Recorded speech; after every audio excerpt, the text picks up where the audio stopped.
자, 여러분 안녕하십니까? 반갑습니다. 오늘은 제 15강이 되겠습니다. 여러분 교재 30쪽이 되겠네요. 자, 여러분 교재 30쪽 15강이 되겠습니다. 자, 오늘은 마지막 사례가 되겠는데요. 자, 매각물건 사례를 보시겠습니다. 매각물건 사례 다섯 번째가 되겠네요. 자, 사건 번호는 2012 타경 9662 의정부 지방법원 본원 7개입니다. 여러분, 의정부 지방법원 본원이 어디에 있습니까? 의정부에 있습니다. 그리고 의정부 지방법원 본원은 의정부에 있지만 고양 지원은 고양시에 있습니다. 자, 전화번호 나와 있고요. 매각기일은 2013년 4월 1일.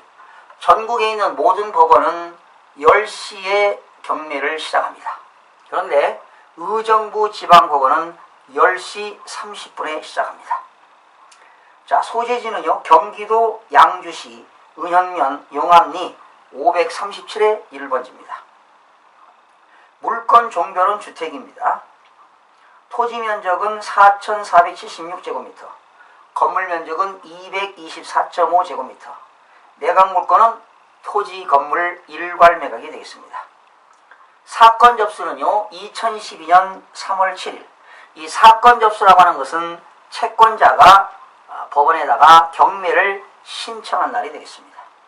소유자는 우상석, 채무자 우상석입니다.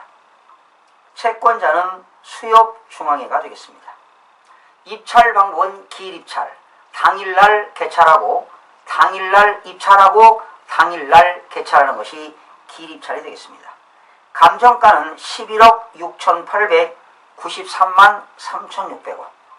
최저가는 33%까지 떨어졌습니다. 그래서 3억 8,303만 6천원까지 떨어졌습니다. 최저가가 33%까지 하락했네요.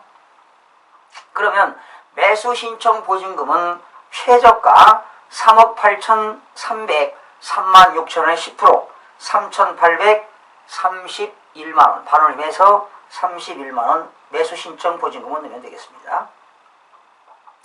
자, 입찰 진행 내용 볼까요? 1차가 2012년 6월 25일. 최저 매각 가격은 1차는 감정평가사가 처음에 평가한 금액이 최저 매각 가격인데 11억 6,893만 3,600원이었습니다. 그런데 결과는 유찰되었습니다. 유찰되었다는 것은 당일날 매각기일날 응찰자가 없었다는 것입니다. 2차 유찰, 3차 유찰, 그 다음에 4차에 유찰되었다가요, 변경이 3번 되었죠. 자, 여러분, 변경 사건 나왔습니다. 변경. 여기 지금 변경이 3번 됐는데요. 3번이 되었는데, 자, 변경되는 경우는 어떠한 경우에 변경이 되는가? 여러 가지가 있는데요. 제가 사건을 조사해보니까, 채권자, 돈 받을 채권자는 돈 받을 채권자죠. 채권자가 변경 신청을 제출했습니다.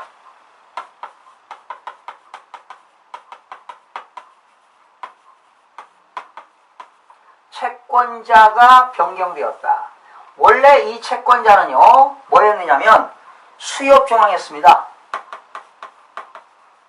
채권자는 수협중앙회가 됐는데, 이 수협중앙회가 불량채권을, 여러분 불량채권이라고 들어보셨나요? 불량채권을 유동화 전문위원회사한테 매각하는 경우가 있습니다. 이걸 NPL이라고 하죠. NPL. 들어보셨나요? NPL? NPL은 불량채권입니다. NPL. 원어는요, non. 그러니 performing이라고 하는 것은 실행할 수 없다 이런 얘기죠. non-performing loan입니다. 그러니까 대출을 해줬는데 실행할 수 없는 대출이다. 즉 회수가 불가능한 채권이다. 이것을 NPL, 불량채권이라고 합니다. 그래서 수협중앙회가 유동화 전문 유한회사한테 매각했어요. 그래서 채권자 변경 신청을 제출해가지고 한번 변경됐고요. 그 다음에 이제 두 번째는 이 수협중앙회가 유동화 전문 유한회사, 유동화 전문 유한회사, 이러한 회사를 뭐라고 합니까? AMC 회사라고 해요. AMC, 자산관리회사. 자, 여러분 다 알 수는 없으니까 계속 또 공부하니까요. 자꾸 들으면 됩니다. 여기 자산이라고 하는 건 Asset Management Company라고 해서 자산관리회사가 되겠습니다. 그러니까 수협중앙회가 채권을 어느 회사한테 유동화 전문 유한회사한테 팔아먹었다는 거죠. 그래서 유동화 전문 유한회사가 뭡니까? 그러니까 이제 수협중앙회가 채권자였는데 채권자가 뭘로 넘어갔어요? 유동화 전문 유한회사로 넘어가면서 뭐 했어요? 채권자가 변경됐기 때문에 매각기일을 연기한 거죠. 또 변경 두 번 됐는데 이거는 이때 유동화 전문 유한회사가 매각기일을 연기 신청했습니다. 매각기일을 연기 신청했다. 두 번씩이나 그랬네요. 그래서 여러분 거의 변경되는 것은요. 채권자가 매각기일, 경매 매각 입찰기일을 연기 요청해서 거의 연기되는 경우가 변경이라고 보시면 되겠습니다. 그 다음에 5차에 유찰됐죠.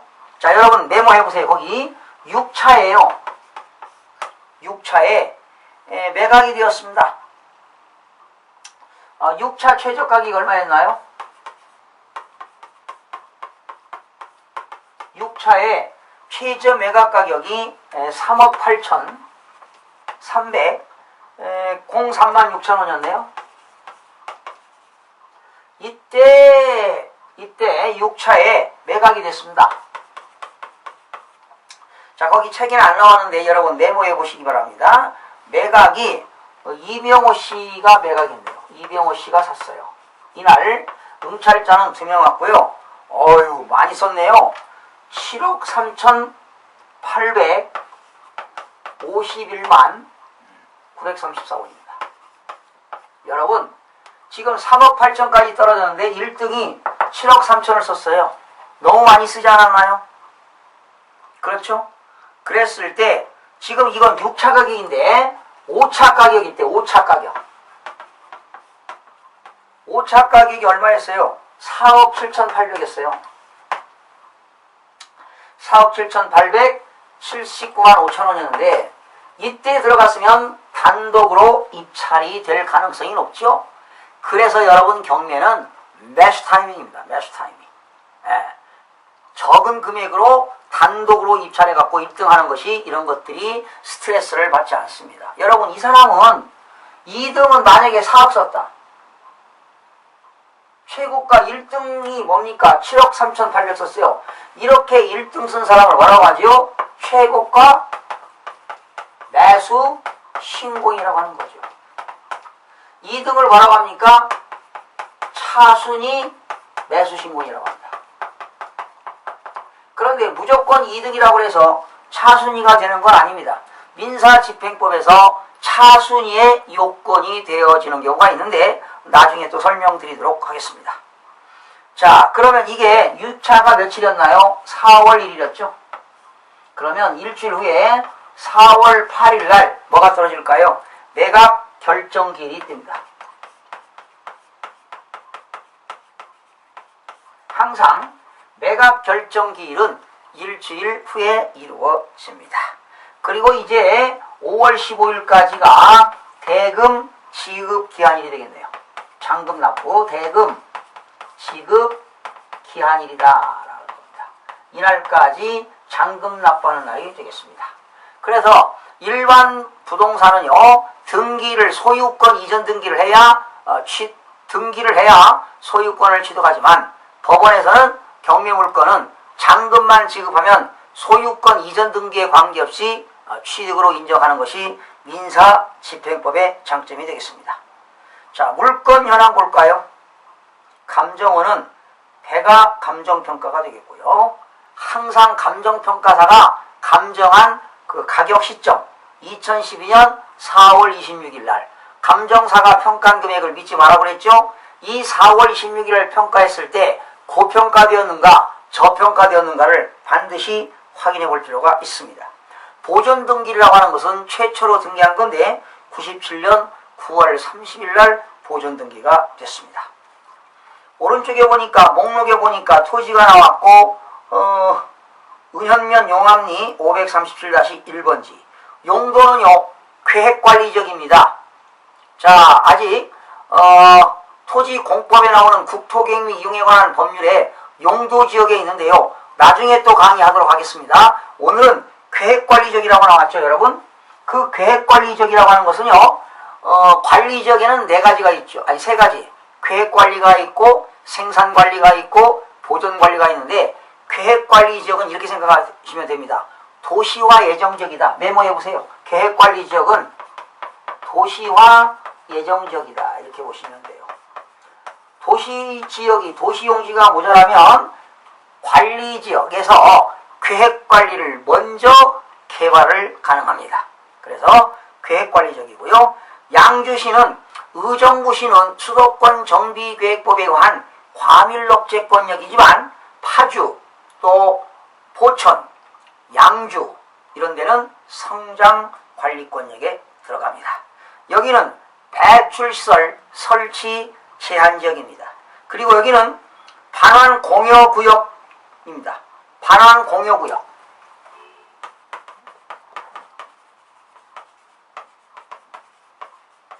자, 공여구역이 있고 반환공여구역이 있는데 여러분 아마 처음 들어보시죠? 이건 미군 부대가 있는 데를 이런 용어를 쓰는데 거기 반환공여구역 주변지역이다. 이게 바로 무슨 법이냐?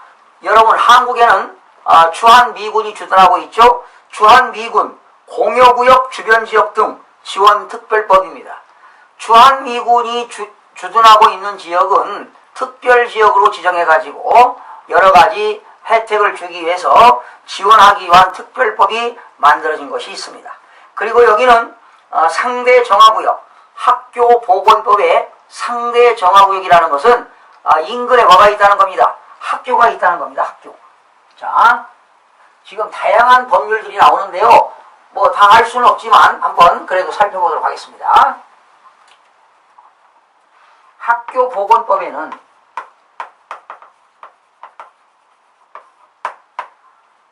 학교는 유치원부터 초등학교, 중학교, 고등학교, 대학교까지 되겠는데요. 학교보건법에는 절대정화구역이 있고요. 절대정화구역은 학교 정문으로부터 50m 이내가 절대정화구역이 되겠습니다. 그리고 상대정화구역은요. 상대정화구역은 학교 정문으로부터 200m, 학교 당으로부터 200m 이내가 상대정화구역이 되겠습니다. 상대정화구역. 참고로 말씀드렸고요. 그 다음에 구조, 면적, 감정가가 나왔죠. 감정가도 얼마 나왔습니까? 토지 감정가가 10억 7,400이네요. 그리고 건물 감정가는 8,767만 3,600원이 되겠고요. 사용 승인은 이 건물이 완공된 겁니다. 1994년 3월 14일 날 사용 승인이 떨어졌습니다. 자, 여러분 제가 거기 주한미군 공여구역 주변지역 등 지원특별법에 대해서 간단하게 써놨습니다. 자, 한국에 주둔하고 있는 주한미군들이 주둔하고 있다면 그 지역은 공여구역, 주변지역 등의 지원특별법이라는 이런 법률이 있다. 이렇게 알면 되겠고요. 자, 5가지를 써놨는데 첫 번째, 공여구역이라고 나왔죠?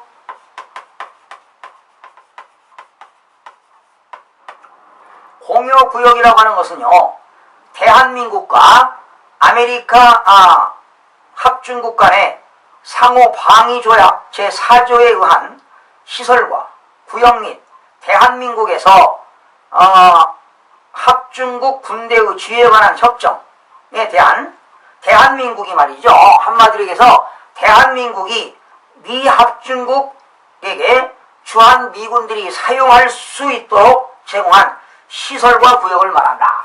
그러니까 공여구역이라고 하는 것은 대한민국이 주한미군들이 각종 시설 또는 각종 어느 지역을 구역을 사용할 수 있도록 그것이 바로 뭐냐? 공여구역입니다. 그러니까 공여구역은 대한민국이 미 합중국에게 사용을 위하여 제공한 시설과 구역을 공여구역이라고 합니다. 그 다음에 두 번째는 공여구역 주변 지역은 뭐냐? 대한민국이 주한미군에게 제공된 그 지역, 지역에 소지하는 읍면동으로서 그렇죠. 공여구역 주변 지역입니다. 그러니까 만약에 평택에 주한미군이 있잖아요. 의정부도 있고 동두천도 있는데 그러한 공여구역의 읍면동에 있는 그 주변 지역을 말합니다.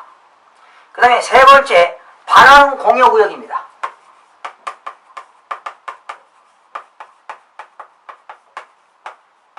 이거는 주한미군이 한국에다가 반환한 겁니다. 반환 공여구역. 거기 미 합중국이 대한민국에 반환한 공여구역을 반환 공여구역이라고 한다. 이렇게 하시면 되겠고요. 또 네 번째는 뭐가 있습니까? 반환 공여구역 주변 지역이 있습니다. 여러분, 의정부의 일부 주한미군이 일부는 철수하고 평택으로 일부 이사 갔지 않습니까? 이것이 바로 뭐냐? 반환 공여구역 주변 지역이다라는 것입니다. 네 번째 보세요. 반환 공여구역을 소지한 읍면동 및 반환 공여구역이 소지한 읍면동에 연접한 읍면동의 지역으로서 대통령이 정하는 지역을 말한다. 그렇습니다. 그리고 다섯 번째는 뭐냐? 공여구역 주변 지역 등 발전 종합계획입니다.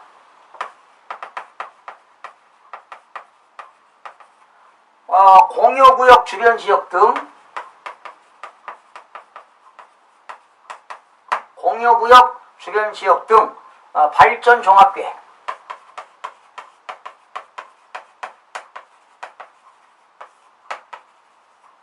자, 한국 정부가 미 합중국 미군 부대 주한미군에게 공여구역의 주변 지역이 있는데 그 지역들은 발전 종합계획을 수립해야 된다는 겁니다. 발전 종합계획을 수립해서 거기 나왔죠. 5번 지역의 발전과 그렇죠. 그 지역에 살고 있는 주민들의 복지 향상을 위하여 사업과 각종 지원에 대한 종합계획을 말한다. 그러니까 미군 부대가 있는 그 지역, 대한민국 정부가 주한미군을 제공하는 그 공여구역 주변 지역에는 발전 종합계획을 세워야 그 지역에 있는 주민들의 복지라든가 그리고 주민들의 각종 복지 및 또는 사업과 각종 지원에 대한 계획이 바로 종합계획이 되겠습니다. 자, 여러분 지금 양주시에는 뭐가 있나요? 미군 부대가 있고 의정부에도 미군 부대가 있기 때문에 바로 이게 공여구역이다라는 겁니다. 아시겠죠? 대한민국이 주한미군에게 각종 시설과 구역을 제공하는 것이 공여구역이고 그리고 미군 부대가 필요가 없어가지고 주한미군이 한국에 반환하는 것은 반환 공여구역이고 그리고 공여구역에 대한 주변 지역이 있고 반환 공여구역에 대한 주변 지역이 있고 그리고 공여구역 주변 지역 등 발전 종합계획을 수립하도록 되어 있다. 이런 것들이 무슨 법에 나옵니까? 주한미군 공여구역 주변 지원 지역 등 지원특별법입니다.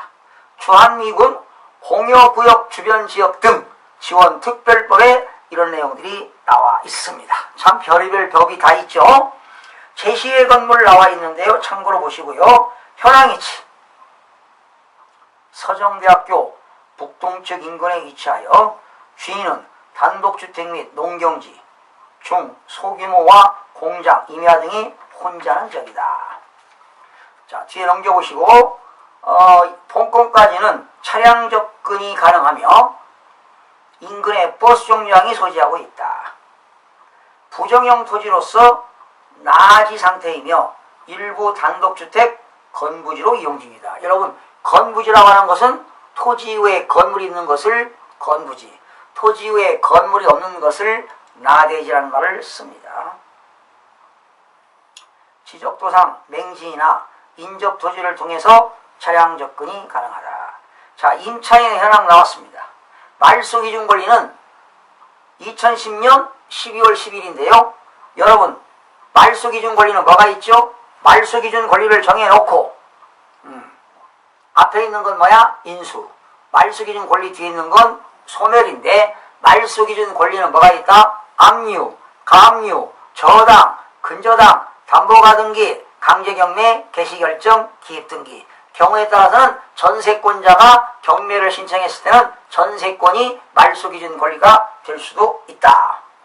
그 다음에 채권자, 돈 받을 채권자들은 법원에서 지정한 배당요구 종기일까지 배당요구를 해야 배당금을 받을 수가 있는데, 배당요구 종기는 2012년 5월 31일입니다. 법원에서 배당요구 종기를 지정할 때는 첫 매각계일 이전에 배당요구 종기를 지정하도록 되어 있습니다.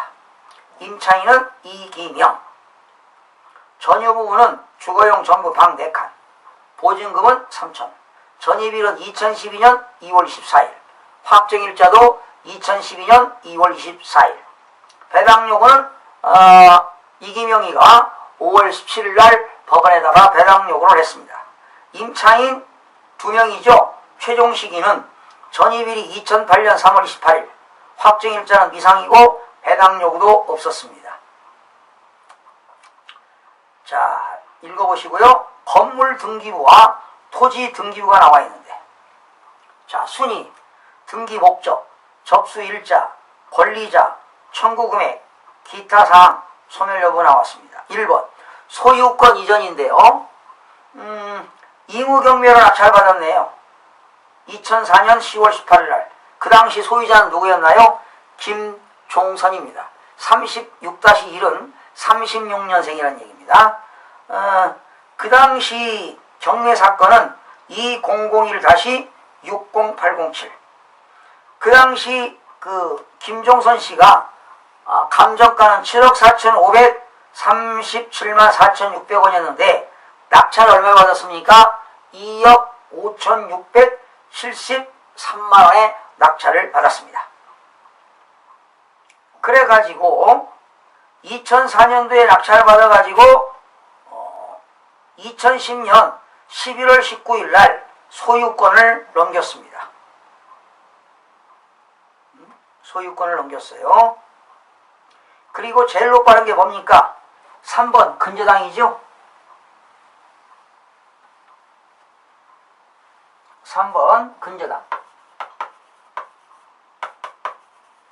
근저당이 언제입니까? 2010년 12월 10일이 근저당입니다. 채권자, 근저당권자는 누굽니까? 수협중앙회입니다. 여러분, 등기부에서 빠른 날짜가 이날입니다. 지금 이날 2010년 12월 10일 날, 이날이 근저당권입니다. 그리고 또 가압류가 있죠? 가압류. 또 가처분이 있고요. 또 뭐가 있습니까? 그리고 압류. 또 이무경매.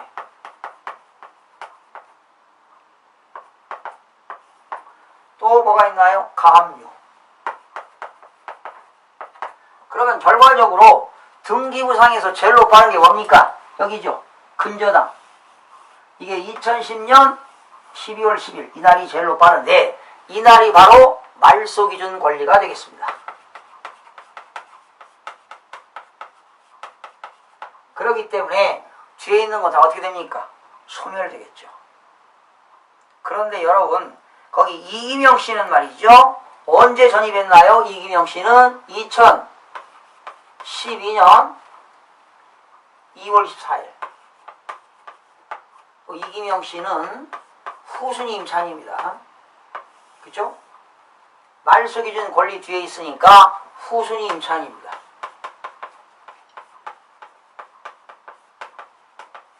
후순위 임차인. 그 다음에 거기 임차인 최종식 씨 보세요. 최종식 씨는 언제입니까? 전입일자가 2008년 3월 28일. 이 사람은 누굽니까? 선순위 임차인입니다.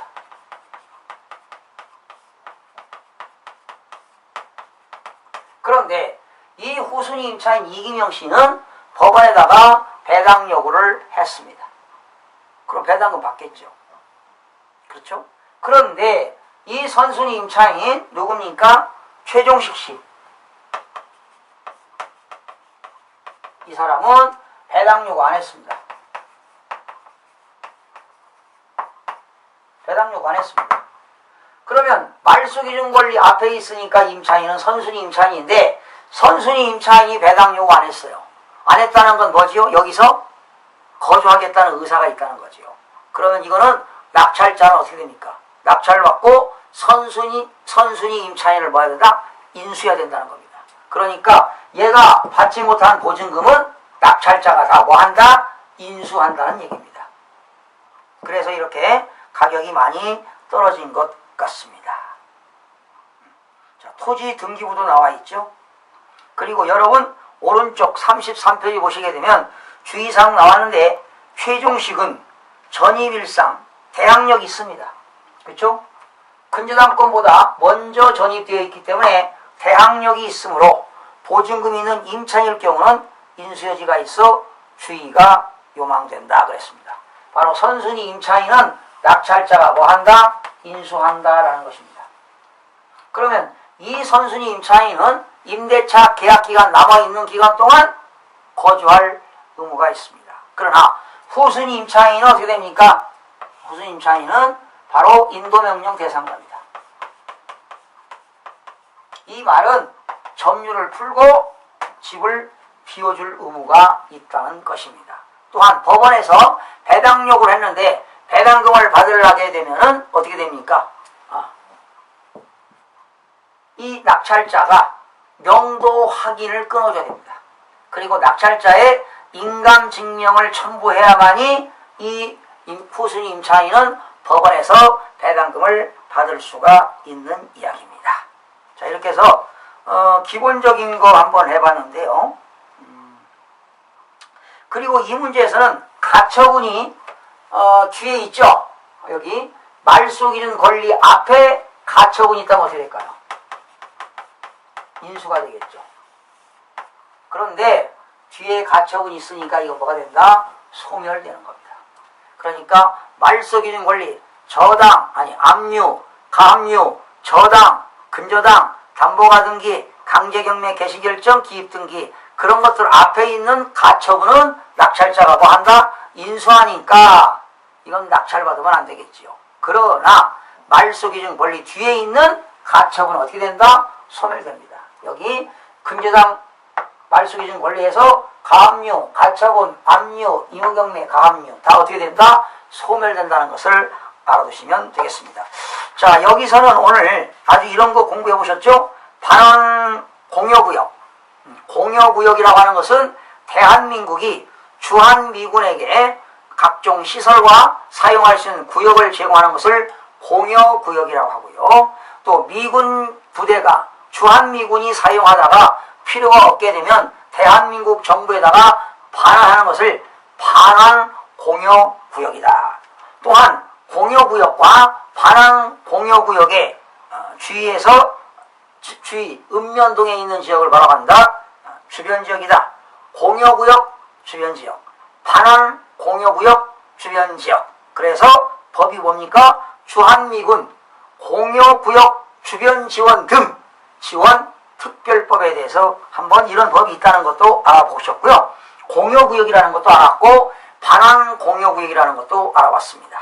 다시 한번 말씀드린다. 대한민국 정부가 주한미군에게 사용할 수 있도록 시설과 구역을 제공하는 것을 공여구역, 또 반환하는 것을 반환공여구역, 그 인근 지역을 주변지역, 이런 것도 용어로 살펴봤고요. 이 양주시는 수도권 정비계획법에 의해서 과밀 억제권역이 아니라 성장관리권역에 들어가는 것도 참고로 알아두시고요. 여기서 계획관리지역이라고 나왔죠. 계획관리지역은 도시와 예정지역인데, 만약에 이 계획관리지역에서 이런 토지가 있다면, 만약에 100평의 토지가 있다면요, 계획관리지역에서는 40평만큼만 건물을 줄 수가 있습니다. 그러니까 40%까지만 건물을 줄 수 있다. 100평에다가 100평의 대지가 있다면 40평까지 건물을 줄 수 있는 걸 뭐라고 하냐? 건폐율을 그럽니다. 건폐율이라고 하는 것은 토지 후에 건물을 줄 수 있는 그런 율을 건폐율을 그럽니다. 건폐율이라고 하는 것은 토지 후에 건물을 줄 수 있는 그런 면적이 건폐율인데, 계획관리지역은 40% 건폐율이 적용된다는 것도 참고로 알아두시면 되겠습니다. 자, 이렇게 해서 오늘은 매각물권 사례 5번째를 공부했고요. 다음 시간에는 이 민사집행법은 절차법입니다. 경매 절차에 대해서 학습하는 시간을 갖도록 하겠습니다. 여러분, 다음 시간에 뵙겠습니다.